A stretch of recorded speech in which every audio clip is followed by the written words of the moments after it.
സത്യപ്രതിജ്ഞ ചെയ്ത് 6ാം ദിവസം തന്നെ വയനാടിന്റെ എംപിയായ പ്രിയങ്ക ഗാന്ധി ആഭ്യന്തരമന്ത്രി അമിത് ഷായെ സന്ദർശിച്ചു. മുണ്ടക്കൈ ചൂരൽമല ഉരുൾപൊട്ടൽ ദുരന്തത്തിൽ അടിയന്തര കേന്ദ്ര സഹായം ആവശ്യപ്പെട്ട് കേരളത്തിൽ നിന്നുള്ള പ്രതിപക്ഷ എംപിമാർക്കൊപ്പമാണ് സന്ദർശനം നടത്തിയത്.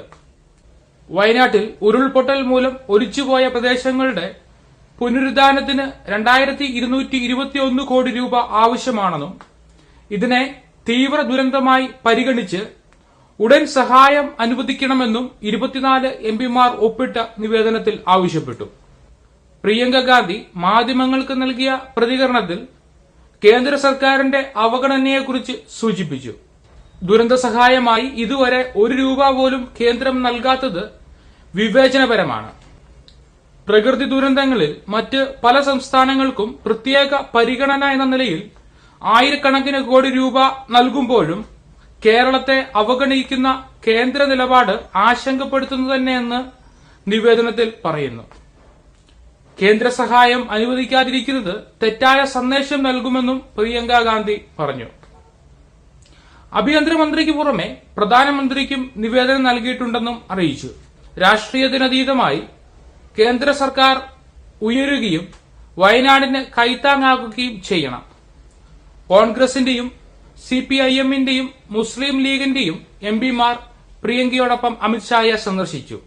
കേരളത്തിലെ തൃശൂരിന്റെ എംപിയായ സുരേഷ് ഗോപി ഈ സന്ദർശനത്തിൽ നിന്ന് വിട്ടുനിന്നു. പ്രധാനമന്ത്രി നേരിട്ട് ചെന്ന് ദുരന്തമുഖം സന്ദർശിച്ചപ്പോൾ ജനങ്ങൾക്ക് ഒരുപാട് പ്രതീക്ഷ കൈവന്നിരുന്നു. എന്നാൽ ദുരന്തത്തിനിരയായവരുടെ പ്രതീക്ഷയ്ക്കൊത്ത് കേന്ദ്ര സർക്കാർ ഉയർന്നില്ലെങ്കിൽ അത് രാജ്യത്തിന് തന്നെ ഒരു തെറ്റായ സന്ദേശം നൽകുമെന്ന് പ്രിയങ്ക പറഞ്ഞു. നിരവധി കുടുംബങ്ങൾ, വീടുകൾ, കച്ചവട സ്ഥാപനങ്ങൾ, സ്കൂളുകൾ ഉൾപ്പെടെ സകലവും ഒലിച്ചുപോയിടത്ത് കേന്ദ്ര സർക്കാർ സഹായിച്ചില്ലെങ്കിൽ മറ്റെന്ത് ചെയ്യുവാൻ കഴിയും? ഒരു മനുഷ്യത്വപരമായ രീതിയിൽ ഈ വിഷയത്തെ സമീപിച്ച് നാടിനെ പുനരുദ്ധരിക്കണമെന്ന് പ്രിയങ്ക ആവശ്യപ്പെട്ടു.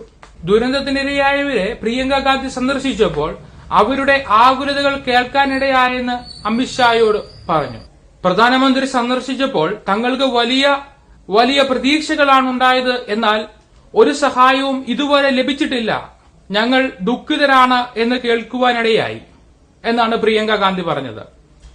കോൺഗ്രസിന്റെയും സിപിഐഎമ്മിന്റെയും എംപിമാർ മുഴുവനുമായി നിവേദനം നൽകാനായി എത്തിയത് ഈ വിഷയത്തിന്റെ തീവ്രത എത്രത്തോളമെന്നും ഗുരുതരമായി ഈ വിഷയം കേരളം കാണുന്നുവെന്നും മനസ്സിലാക്കി കൊടുക്കുവാനാണ്.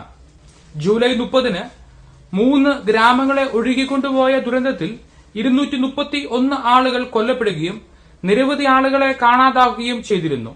ഇതുവരെ ഒരു പുനരുദ്ധാരണ പ്രവർത്തനങ്ങളും ആരംഭിച്ചിട്ടില്ല.